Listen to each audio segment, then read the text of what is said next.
नमस्कार, आप देख रहे हैं पूर्वांचल न्यूज 24 और मैं हूं आपके साथ ज्योति कनौजिया। आइए नजर डालते हैं खबर की ओर।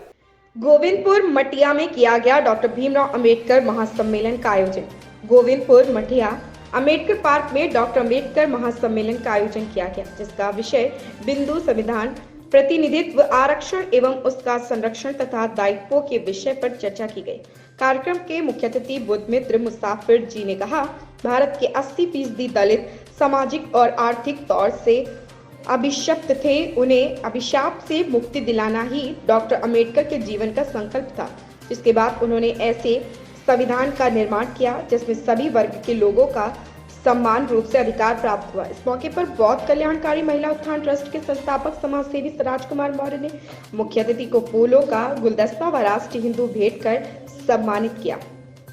कमेटी के अध्यक्ष जय सिंह रमेश, नंदू सिपाही, नरेंद्र सोसाइटी के फाउंडर प्रधान शंकर अम्बेडकर, प्रधान दिनेश भट्टी, सुदेश गिल, रमेश कट्टो, नरेंद्र मुकर, कुलदीप मौजूद रहे। मुख्य वक्ता ईव वकीचंद सिंह, विशिष्ट अतिथि उषा शास्त्री, मंच संचालन अशोक कुमार बौद्ध ने किया। आप देख रहे पूर्वांचल न्यूज 24। गाजीपुर से रमेश पटेल की खास रिपोर्ट। होना चाहिए दूरदर्शिता, नेतृत्व क्षमता और सलाह देने की क्षमता।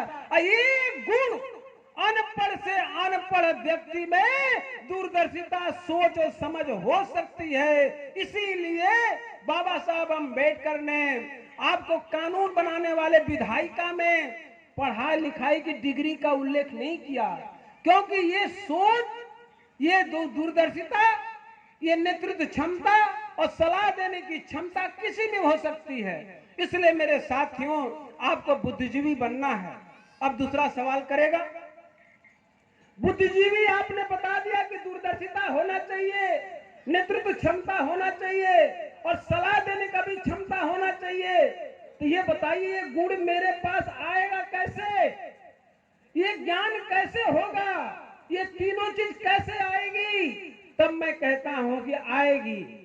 उसके लिए भी कला है, उसका भी विधि है कि अगर आप चाहते हैं बुद्धिजीवी बनना, आप चाहते हैं कि समाज का नेतृत्व करना, आप चाहते हैं समाज को सलाह देना, आप चाहते हैं दूर का सोचना, तो आपको 3 काम करना पड़ेगा।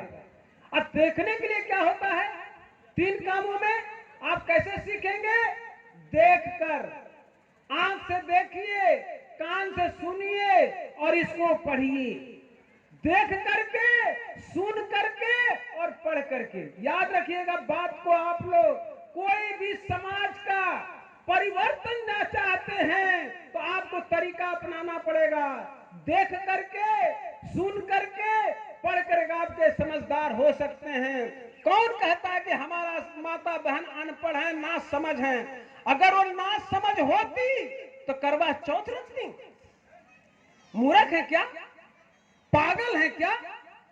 जरा सोचिए, अगर वो कहते हैं कि ना समझ है, अगर वो ना समझ है तो करवा चौथ रखती, डाला छठ रहती? ना समझ होती तो दुर्गा जी की पूजा करती, ना समझ होती तो काली जी की पूजा करती, ना समझ होती तो डी बाबा की पूजा करती। कौन कहता कि हमारा समाज ना समझ है? कौन कहता है? अरे उनको दुर्गा की पूजा के लिए बता दिया गया कि ताकत हो जाएगी। हमारे पुरुष भाइयों को बता दिया कि बजरंग बली बनना है।